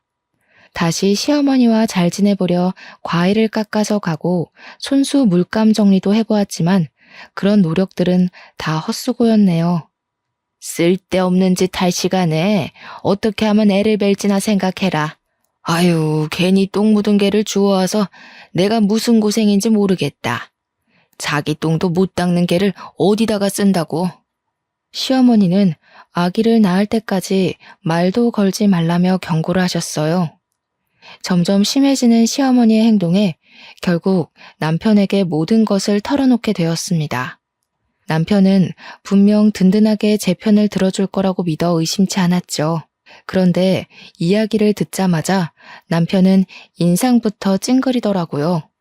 가뜩이나 요즘에 교수 준비 때문에 바빠 죽겠는데 내가 이런 사소한 일까지 신경 써야 돼? 당신이 우리 집에서 하는 게 뭐가 있는데 우리 엄마가 다른 집처럼 빨래며 설거지하라고 윽박지르면서 시집살이를 시키기를 해. 아니면 나가서 돈이나 벌어오라고 내가 당신을 닥달하기를 해. 그냥 집에서 쉬면서 어머니 비위 맞춰드리기만 하면 되잖아. 그게 그렇게 어려워? 잠깐씩 식구들 비위만 맞춰줘서 돈 100만 원은 우습게 받을 텐데 그거 하나를 못해서 자기 복을 발로 차요. 이럴 줄 알았으면 너랑 결혼하는 게 아니었는데. 기본적인 소통이 돼야 비위를 맞춰드리던 뭐든 하지. 아기 낳기 전까지는 나랑 말도 안 하겠다는 어머니한테 내가 무슨 비위를 맞춰드리고 무슨 돈을 받겠어. 그래도 당신은 아들이니까 가서 나 대신에 한마디만 해주면 되잖아. 집사람, 발랑 까진 사람처럼 돌아다니지도 않았고 집에서 열심히 공부하고 일만 했다고. 당신 바깥일 때문에 피곤한 건 알지만 그래도 어머니한테 한마디 정도는 해줄 수 있는 거잖아. 나 이대로 가다가는 애 낳기도 전에 산송장처럼 죽어갈 것 같아. 애원했지만 남편은 콧방귀만 낄 뿐이었습니다. 그러면서 남편은 아무렇지 않게 툭 말을 던졌죠. 당신이 그 공부를 혼자서 열심히 했을지 전 남자친구 집에서 열심히 했을지는 나도 모르지. 내가 서울에 있을 때부터 당신을 안 것도 아니고 막말로 나한테 비밀로 하고 다른 남자들 끼고 놀았을 수도 있는 거잖아. 당신도 찔리는 게 있으니까 엄마한테 해명도 못하고 나한테 와서 해결해달라고 난리치는 거 아니야? 그렇게 당당하면 당신이 어머니한테 직접 말을 해도 되는 거잖아. 나도 참 이럴 줄 알았으면 과거 조사라도 싹 해보고 결혼하는 건데. 내가 공부만 하느라 여자 보는 눈이 없어서 그냥 결혼을 해버렸네. 어차피 끝난 인생, 다음 생에는 나무처럼 뻣뻣하고 애교도 없어서 부모님이랑 트러블만 일으키는 여자가 아니라 이쁘고 돈도 잘 버는 여자 만나서 백년해로 해야지. 기가 막히더군요. 같이 지낸 시간이 얼마인데 자기가 보지 못했다는 이유로 과거를 의심하고 다른 여자를 운운하다뇨. 금방이라도 실실거리며 다른 여자 이야기를 늘어놓는 남편에게 전 부인에 대한 이야기를 하고 싶었어요. 하지만 목이 메어 쏘아붙이기는커녕 입도 뻥긋하지 못했죠. 그 모습을 보고 남편은 저를 꾸짖었네요. 여우같이 살살 애교 피우면 그냥 넘어갈 문제를 밥 기다리는 곰마냥 버젓이 앉아서 버티고 있으니까 엄마가 더 화내는 거 아니야. 산에 있는 나무를 뽑아와서 산다고 해도 당신만큼 뻣뻣하지는 않을 거야. 무슨 여자가 애교가 없어? 결혼 전 다정하던 모습은 먼지 한 톨만큼도 찾아볼 수 없는 남편을 보며 친구들이 해줬던 말이 기억났어요. 남편은 결혼하자마자 바로 남의 편이 돼서 남편이라는 말이요. 제일 믿었던 남편마저 남의 편이라는 것을 알고 나니 실망감과 우울감이 동시에 덮쳐왔죠. 시댁 가족들은 여전히 이전과 똑같이 행동했지만 전처럼 기뻐하거나 같이 어울릴 수가 없었어요. 더 이상 시댁에 있는 것이 편하지도 즐겁지도 않았으니까요. 아무도 없는 곳에서 교모하게 괴롭히는 기술을 답답하게 만들었고 말끝마다 잘못을 운운하는 남편은 머리를 지끈거리게 만들었습니다.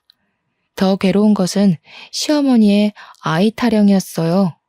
시어머니께서는 아들은 언제 가질 거냐면서 1시간에 한 번씩 닥달을 하셨죠. 시간이나 장소를 가리지 않고 말이에요. 화장실에 문을 잠그고 샤워를 하고 있을 때면 시어머니께서는 불쑥 열쇠로 화장실 문을 열고 들어와 애도 안 가져놓고서는 속편하게 샤워나 하고 있다며 꼬투리를 잡았는데요. 정작 잦은 출장과 야근으로 집에도 들어오지 않는 남편을 내버려 두고 엉뚱한 곳만 피가 날아 긁는 시어머니가 너무 미웠어요. 임신하는 것이 혼자 노력해서 되는 일이었다면 혼자서 어떻게든 해보겠지만 임신이라는 것이 손뼉을 마주쳐야 하는 거잖아요. 처음에는 남편의 교수 준비로 인해 시간이 없다고 해명을 했지만 그럴 때마다 귀를 닫고 잊지도 않은 과거를 운운하며 모든 책임을 떠넘기는 시어머니의 모습에 해명하는 것 또한 포기하고 말았네요. 목이 터져라 말을 해줘도 시어머니께서는 귀가 들리지 않는 사람처럼 그저 자기 할 말만 하기 바쁠 게 뻔했으니까요. 시어머니를 걸고 넘어지면 분명 남편이 화를 낼 것이 뻔했지만 그래도 이번만큼은 그냥 있을 수가 없었습니다. 개인 생활까지 침해하면서까지 애를 낳으라고 닥달하는 시어머니를 무슨 수로 혼자 막을 수 있겠어요. 그래서 12시가 넘어서야 집에 들어온 남편을 화장대에 앉히고 이야기를 했죠. 아이를 갖자고요. 당신 그 머리 말이야. 왜 달고 다니는 거야? 사람이면 최소한 생각을 하고 다녀야지. 지금 교수 임용이 얼마 남지도 않았는데 다짜고짜 애부터 갖자고 하면 그건 생각 없는 거를 떠나서 아예 뇌가 없는 거 아닌가? 자꾸 시간이 남아 돌아서 헛소리나 하나 본데 그렇게 할 게 없으면 아주머니 도와서 집안일이라도 좀 해. 집에서 놀고 먹게 해줬더니 남편 말은 밟아서 꿈틀거리는 지렁이만큼도 생각 안 하는 것 같은데 그럴 거면 집에서 농땡이 부리지 말고 나가서 편의점 아르바이트를 하던 고깃집 불판을 갈던 해. 바쁜 사람 짜증나게 신경 긁지 말고. 서러워지더군요. 아무 생각 없이 아이를 갖자는 것도 아니고 시어머니의 등쌀 때문에 어쩔 수 없이 아이를 갖자고 한 건데 남편은 그것마저 못마땅하게 생각하는 듯 했어요. 이리저리 무시를 당하자 이럴 거면 차라리 결혼을 하지 말고 작은 회사로라도 취업을 할 거라면서 후회를 했죠. 일은 아무리 힘들어도 끝이 있는 법인데 남편에게 받는 무시나 시어머니에게 받는 스트레스는 억지로 인연을 잘라내기 전까지는 계속해서 이어지는 거니까요. 그래도 남편이 얼마나 교수를 하고 싶어 하는지 알았기에 꾹 참으며 시어머니의 잔소리를 견디고 견뎌냈습니다. 하지만 이런 노력에도 불구하고 남편은 보란 듯이 교수 준비해서 시원하게 미끄러지고 말았네요. 교수 자리에서 완전히 떨어진 후 남편은 엄청난 상심을 한 것 같았어요. 서재에만 틀어박혀 얼굴조차 비치지 않았거든요. 어쩌다가 서재 문이라도 열려치면 남편은 불같이 화를 내면서 읽고 있던 책을 던지기까지 했습니다. 그러면서 교수 자리에서 떨어진 모든 이유가 아이를 갖자고 설쳤기 때문이라면서 길길이 날뛰었죠. 남편은 급기야 손찌검까지 하려고 했는데요. 배려 없는 남편의 행동을 보자 꾹 누르고 있던 울분이 터져나오더군요. 제발 그만 좀 해. 당신이야말로 그 잘난 머리로 한 번이라도 내가 왜 그랬는지 생각해보면 안 돼? 내가 미쳤다고 당신이 교수 준비하느라 바빠 죽는 거 뻔히 아는데 애 같자고 미친년처럼 날뛰면서 바짓가랑이 붙잡았겠어? 사람이 왜 이렇게 눈치가 없어? 책만 보던 머리 조금만 굴려도 답이 금방 나오잖아. 출퇴근하는 이모님도 내가 어머님한테 애 못 낳는다고 구박받는 거 알더라. 근데 살 부대끼면서 사는 당신은 도대체 왜 몰라? 아예 나한테 관심이 없어서 그런 거 아니야? 이럴 거면 차라리 혼자 책이나 보면서 조용히 살지. 왜 애꿎은 나를 당신 집안에 끌어들여서 잘 살고 있는 인생을 멋대로 망치냐고. 울고 불며 말을 하자 남편은 그제서야 이상한 낌새를 눈치챈 듯 싶었습니다. 가만히 우는 모습을 보고 있던 남편은 서재문을 열어 제끼고 시어머니를 불러와 물어보았죠. 남편이 물어보자 잠시 세모눈을 뜨던 시어머니께서는 금방 눈가에서 즙을 짜내면서 훌쩍거리셨어요. 아이고, 나이가 들면 죽어야지. 새아가한테 그렇게 너 안 바쁠 때 눈치껏 말하라고 했더니 기어코 일을 저질렀구나. 이래서 집안에는 여우 같은 여자가 들어와야 한다는 건데 이 애미도 괜히 너한테 애가지라고 닥달을 했겠니? 네 아빠가 얼마나 핏줄 타령하는지 잘 알잖니? 손주가 없으면 네 앞으로 점 찍어놓은 건물 사회 환원해버리겠다고 하는데 어쩔 수 있니? 아휴, 아무리 돈이 급했어도 우리 아들 속사정 봐가면서 밀어붙였어야 되는데 그저 애미가 죄인이다 죄인이야. 그런 일이 있었으면 나한테 진작 얘기해줬어야지. 나는 엄마가 그런 줄도 모르고 괜히 화만 냈잖아. 앞으로는 내가 잘할 테니까 너무 울지 마. 서로를 끔찍이도 생각하는 두 모자를 보자 금방까지만 해도 눈가에 매달려 있던 눈물까지 쏙 들어가는 걸 알 수 있었습니다. 정작 상처받은 장본인은 바로 앞에 있는데 남편과 시어머니는 자신들이 상처를 받은 것 마냥 서로를 보듬어주고 있었어요. 정말 어이가 없었죠. 저는 그저 아이를 담을 그릇 정도로만 생각하는 남편과 시어머니가 소름 끼쳤고요. 그 후 시어머니와 남편은 유난을 떨면서 아이를 가지라고 난리를 피웠어요.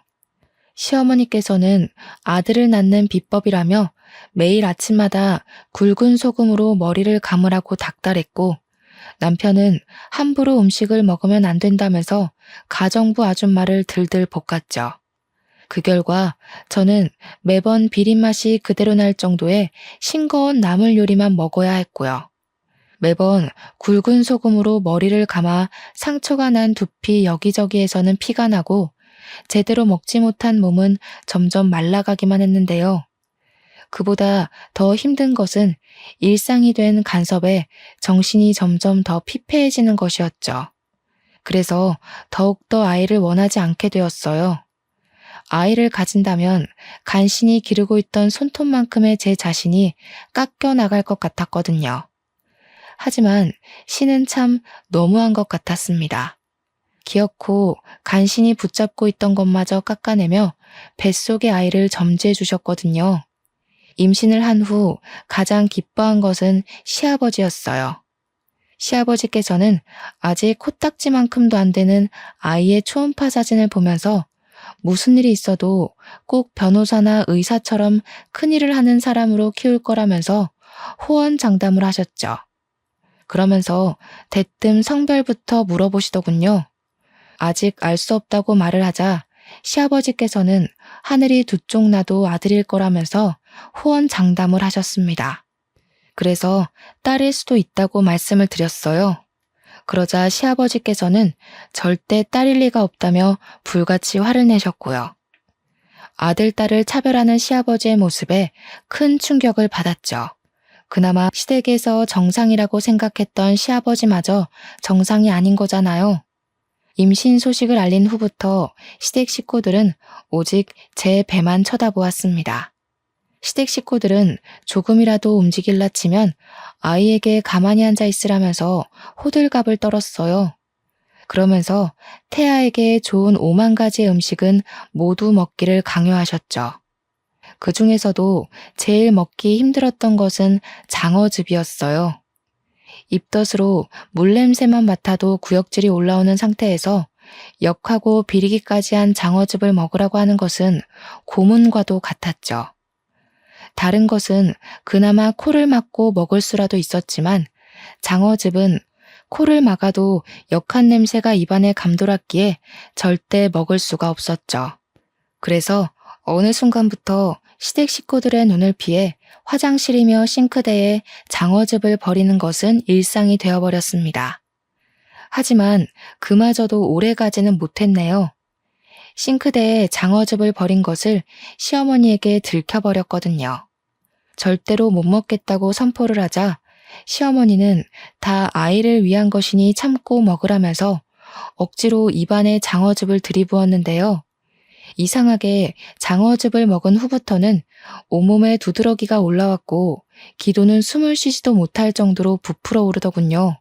그래서 바로 남편에게 말을 한 것이고요. 원래 몸에 좋은 보약은 먹을 때나 먹고 나서 고통스러운 법이야. 너는 엄마가 되어가지고 자식 위해서 그 정도도 못 참는 게 말이 되니? 다른 엄마들은 몸이 아파도 뱃속에 애 잘못될까봐 아픈 것도 꾸역꾸역 잘 참는다는데 홀몸도 아니면서 너는 어떻게 다짜고짜 병원부터 가자는 말을 할 수가 있니? 나는 너같이 모성이 없는 애 뱃속에 있는 우리 손자가 너무 불쌍하다. 그렇게 아프면 방에 들어가서 잠이라도 자던가. 병원에 데려가 달라는 한마디만 했을 뿐인데 시어머니께서는 10마디도 넘는 꾸중을 늘어놓으셨어요. 참 마음이 씁쓸했습니다. 엄마라는 이유로 몸이 아픈 것도 말하지 않고 꾹꾹 참아야 하다니 너무 불공평하잖아요. 정작 애아빠 남편은 임신 전이나 임신 후나 똑같이 병원에 가고 똑같이 먹고 자는걸요. 시어머니는 계속 방에 들어가서 자라고 했지만 그럴 수 없었어요. 기도가 막혀서 숨을 쉴 수가 없었거든요. 그 자리에 쓰러지자 그제야 상황 파악이 된 시댁 식구들은 119를 불렀습니다.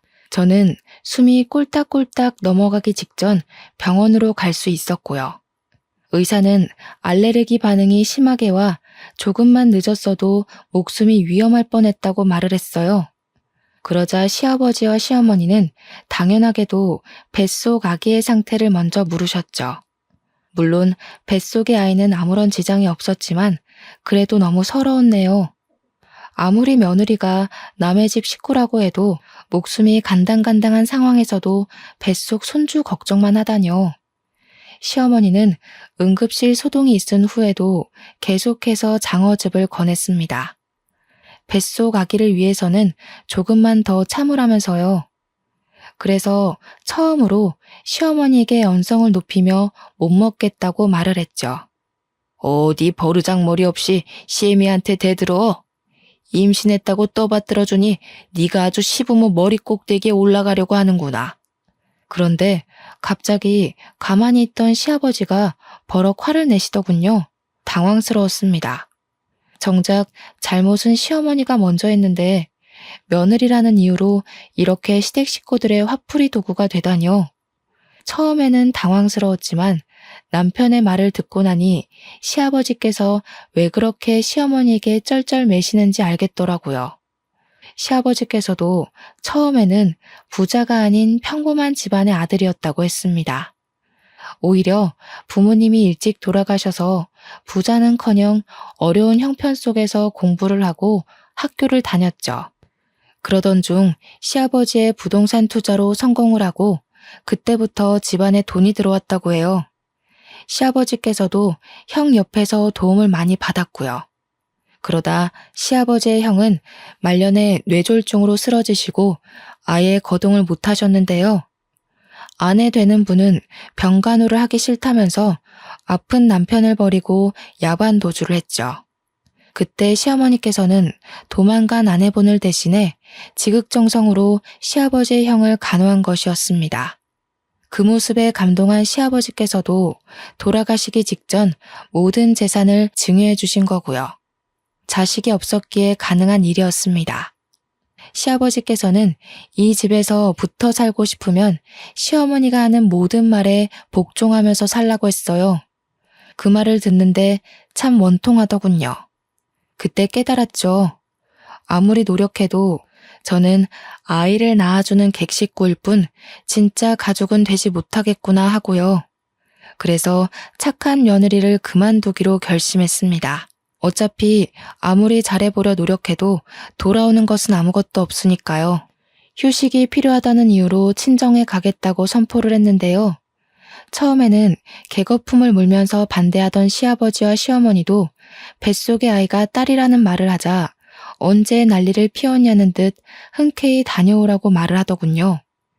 친정에 간 후로는 처녀 때와 똑같은 일상을 보냈어요.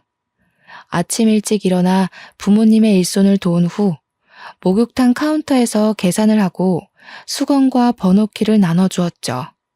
시댁에 있을 때와는 비교할 수 없을 정도로 몸을 움직이는 일들이 많았지만 정신만은 그 어느 때와 비교할 수 없을 정도로 편안했습니다. 그러던 중 언제부턴가 노숙자 한 명이 목욕탕 앞을 서성거리며 왔다 갔다 거렸어요. 처음에는 그냥 넘어갔지만 일주일 넘도록 목욕탕 앞에서 기웃거리다 보니 호기심이 들었죠. 그래서 왜 목욕탕 앞을 서성거리냐고 물어본 것이고요. 목욕을 하고는 싶지만 3,000원밖에 없어서 목욕탕 앞을 서성거리기만 한다고 대답을 했습니다. 모든 노숙자에게 다 그런 것은 아니었지만 유난히도 그 사람은 딱한 생각이 들더군요. 그래서 부모님에게 사정을 말하고 목욕을 할 수 있도록 도와주었죠. 샤워를 하고 나오니 노숙자의 얼굴은 부잣집 사모님처럼 기품이 넘쳤어요. 밖에서 떠들이 생활을 한 이유를 물어보자 노숙자의 눈가는 이미 촉촉해져 있었네요. 나도 처음부터 노숙자처럼 떠돌이 생활을 한 건 아니에요. 나도 결혼해서 평범하게 살고 있었어요. 근데 어느 날 남편이 미국 여행을 보내줘서 갔다 와 보니 이미 가족들은 이사를 간 직후더라고요. 너무 당황스러워서 연락을 해보려고 했는데 이미 연락처는 다 바꾼 상태였죠. 친정 식구들이 있었으면 수소문해서라도 남편을 찾아내서 위자료라도 받아냈을 텐데 친정 식구들도 없고 친구들도 없어서 지금까지 그냥 도망간 남편 원망만 하면서 이러고 살고 있네요. 노숙자의 사정은 참 딱했습니다. 부모님도 저랑 같은 생각이었고요. 그래서 노숙자에게 목욕탕 끝쪽에 있는 쪽방에서 지낼 수 있게 한 후 목욕탕 일손을 도와주는 대가로 월급을 드렸죠. 노숙자는 오갈 데 없는 자신을 먹여주고 재워주는 것만으로도 감사한데 이렇게 월급까지 주니 감사해서 몸둘 바를 모르겠다고 했어요. 노숙자는 저희 식구들을 은인이라고 생각했지만 그렇지만도 않았어요. 노숙자는 손도 야무지고 일머리도 좋아서 오히려 저희가 노숙자의 덕을 더 많이 보았거든요. 그렇게 막달까지 노숙자의 도움 덕분에 친정에서 편하게 지냈네요. 그러던 중 출산일이 다가오자 시어머니는 귀신같이 전화를 걸어서 빨리 서울로 올라오라고 닥달을 했습니다. 친정에 더 있고 싶은 마음이 굴뚝 같았지만 제대로 된 산부인과도 없는 곳에서 아이를 낳을 수는 없었기에 서울로 올라갈 수밖에 없었어요. 다음 날 버스표를 예매하려고 하는데 웬일로 남편이 목욕탕 앞에 와 있더군요. 하지만 기뻐할 새도 없이 남편은 또 혀를 함부로 놀렸죠. 남편은 돈 버느라고 밖에 나가서 개고생을 하는데 임신한 당신은 친정으로 홀랑 가서 양껏 먹고 늘어지게 자고 아주 편했겠어? 얼굴에 살 올라온 것 봐. 세상 여자들이 전부 임신했다고 당신처럼 퍼져서 뒤룩뒤룩 살찌는 건 아닐 텐데. 나랑 같이 맞벌이 할 거 아니면 당신도 애 키우면서 틈틈이 운동도 하고 집안일도 좀 하고 그래. 그동안 나는 우리 식구들 때문에 잘 먹고 잘 놀았잖아. 이제는 정신 차리고 일할 때도 됐지. 당신 애 낳고 나면 가정부도 그만 나오라고 할 거니까 그런 줄 알고 미리 집에 가서 집안일 어떻게 할지 가정부 아줌마한테 보고 배워. 너무 어이가 없어서 웃음이 나올 정도였습니다. 그동안 시댁 식구들 때문에 힘들어 우울증까지 온 사람한테 편하게 지냈다뇨. 예전에는 어차피 이해하지도 못하는 남편에게 말해봤자 입만 아프다고 생각했었지만 그럴수록 힘들어지는 건 저뿐이라는 걸 알았어요. 그래서 지금까지 시댁에서 지내면서 불편하고 힘들었던 것들을 다 쏟아내었죠. 그 머리로 도대체 어떻게 공부를 했나 몰라. 내가 시댁에서 지내면서 얼마나 초췌해져 가는지 제일 가까이 본 사람 입에서 그동안 편하게 지냈다는 이야기가 나와. 임신 전에는 사이비 종교에 미쳐서 만나지도 않은 남자 만났다고 추궁하면서 사람 피 마를 정도로 괴롭혀놓고 임신하고 난 후에는 알레르기 때문에 먹지도 못하는 장어즙을 뱃속에 있는 애 생각해서 퍼마시라고 강요하는 시모가 눈 떠서 감을 때까지 괴롭히는데 당신 같으면 편하게 지낼 수 있겠어?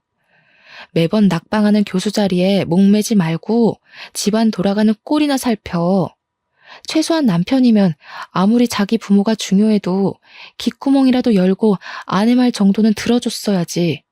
당신만 내 편이었어도 나 이 정도로 막 나가지는 않았을 거야. 나한테 한 가지 아쉬운 게 있다면 그건 당신도 똑같이 귓구멍 막힌 사람들이랑 살 기회가 없다는 거야. 참나.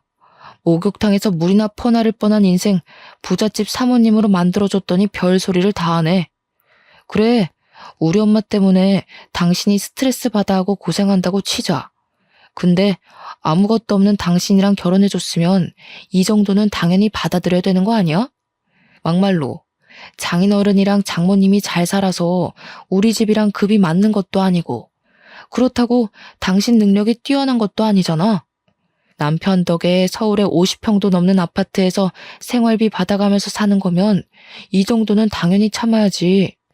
낮에는 사람 면전에 대고 아무렇지도 않게 흉보는 시어머니 막말 참고 밤만 되면 인상 찡그리고 들어와서 살에 걸린 것도 내 탓하는 남편 성질 받아내면서 3년 넘게 살았어. 근데도 내가 더 참아야 할 게 있어? 나 어머니랑 당신 얼굴만 봐도 구역질이 나서 시댁에 있는 동안 밥 한 술도 마음대로 못 먹으면서 살았어. 잘난 당신이랑 어머니 비위 맞추느라. 내가 목욕탕 집 딸인 게 당신네 식구들 욕바가지 될 정도로 잘못된 일인 거야? 애초에 이럴 거면 결혼하자는 말을 꺼내질 말던가. 이제야 말하는 거지만 나야말로 당신 인생 구제해준 거 아닌가? 이혼해서 쳐다도 안 보는 별 볼 일 없는 남자랑 살아준 거잖아. 제발 어머니 치마폭에 안겨서 현실인지 망상인지 구별도 못하고 살지 말고 현실을 좀 봐. 나니까 그동안 당신네 식구들 비위 맞추면서 살아준 거지. 다른 여자 데려왔어 봐. 금방 도망가다 못해 어머니한테 피해 보상금 내놓으라면서 바락바락 대들기까지 했을걸? 이혼 이야기가 나오자 남편은 당황하는 눈치였어요. 그럴 수밖에 없었죠. 시어머니나 시아버지도 남편의 이혼에 대해서는 입도 뻥끗 안 했거든요. 이혼한 게 뭐? 내가 이혼을 20번이고 30번이고 했다고 쳐도 내세울 거라고는 달랑 낡아 빠진 목욕탕밖에 없는 당신보다야 100배 1000배 나아. 결혼정보 회사만 가도 나랑 결혼하겠다고 줄 서는 여자가 널렸는데 당신은 나랑 이혼하면 재혼이나 제대로 할 수 있겠어? 재혼 상대가 남편 신경이나 긁는 쥐새끼인 줄 알았으면 나라도 밖에서 그냥 엄마가 뭐라고 떠들던 본처 데리고 사는 건데 조강지쳐 버리고 재혼한 내 잘못이지 누굴 탓하겠어? 이미 혼인신고까지 한 마당에 다시 과거로 돌아갈 수도 없으니까 당신은 그냥 내 옆에서 앞으로는 애엄마 노릇이나 하면서 쥐 죽은 듯이 살아. 자신이 이혼했음에도 잘못한 것을 아는 것은커녕 반성조차 안 하는 남편의 태도는 어이가 없었는데요. 더 기가 막힌 것은 남편의 행동이었습니다. 보통 사람이라면 아무리 화가 났다고 하더라도 임신 막달인 아내를 두고 혼자서만 차에 올라타지는 않을 거잖아요. 하지만 남편은 자신의 기분이 상해 도저히 데리고 못 가겠다면서 알아서 서울로 올라오라고 하더군요.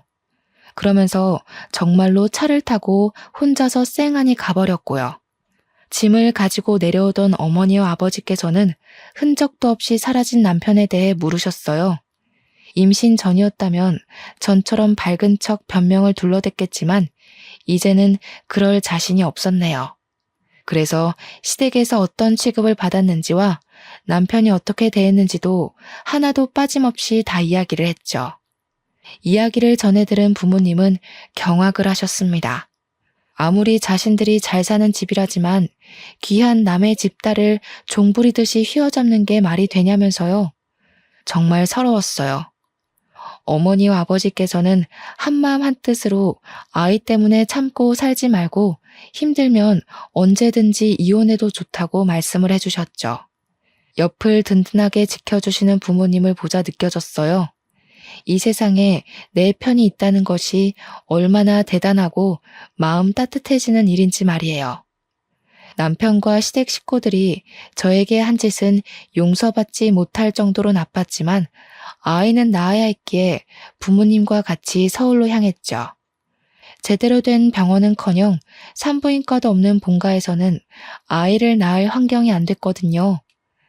아버지의 차를 타고 향하는 시골의 풍경은 참 슬프더군요.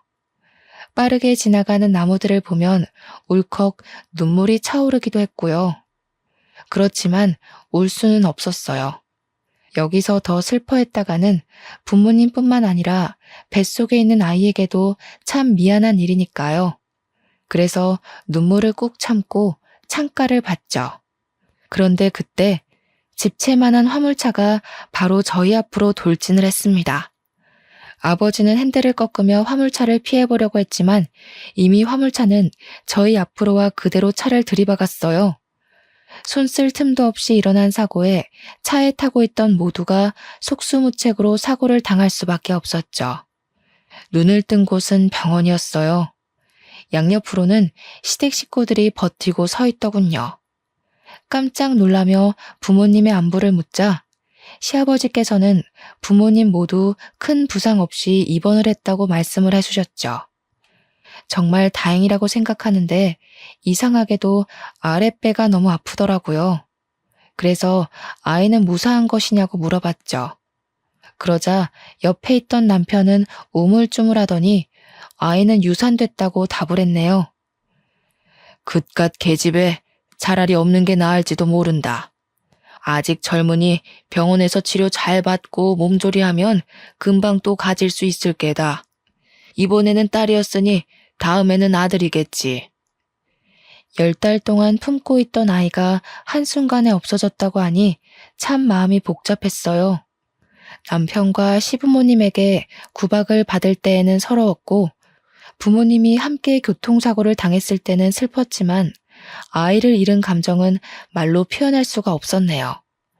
정말 그 어떤 슬픔이 온다고 해도 이것보다 더한 것은 없다고 생각했죠. 저의 아픔을 알았는지 이번만큼은 시댁 식구들도 입을 꾹 다물고 있었습니다. 시아버지께서는 몸조리를 하라면서 5만 원짜리 지폐 다발을 내미셨어요. 남편은 미역국을 받아와 직접 떠먹여 주기까지 했죠. 시어머니께서도 안타까운 듯이 바라보셨는데요. 시아버지와 남편이 일 때문에 자리를 비우자 금세 본색을 드러내셨네요.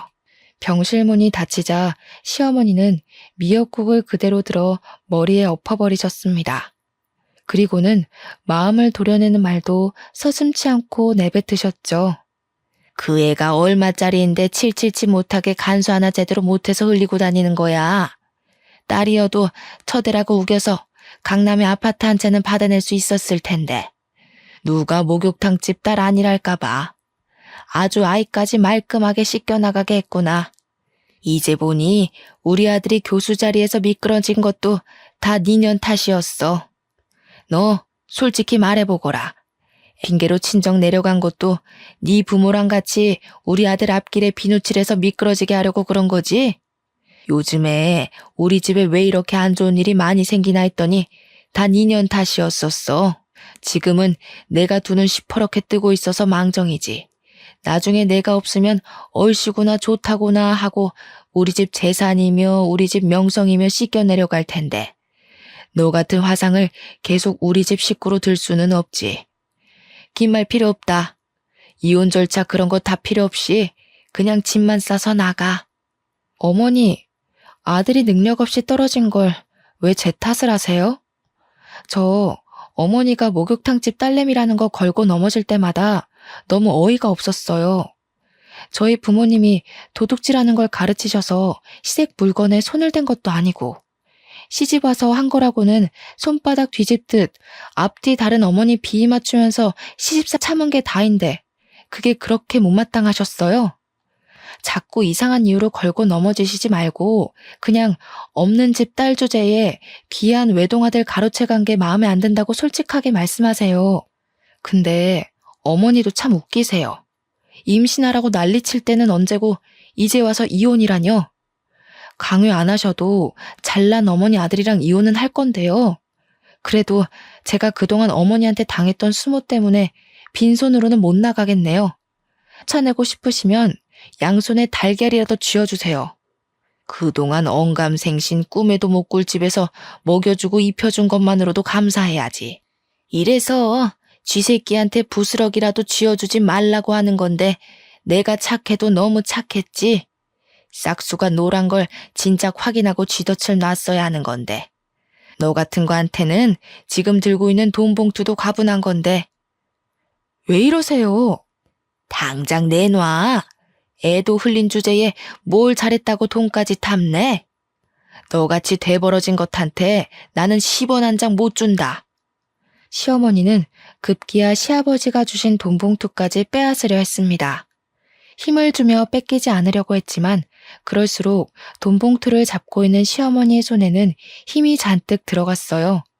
기필코 돈 봉투를 빼앗으려고 하는 시어머니의 손톱은 그대로 손등을 파고들며 생채기를 냈고요. 어머니 논리대로라면 제가 유산한 것도 다 그이 때문이죠.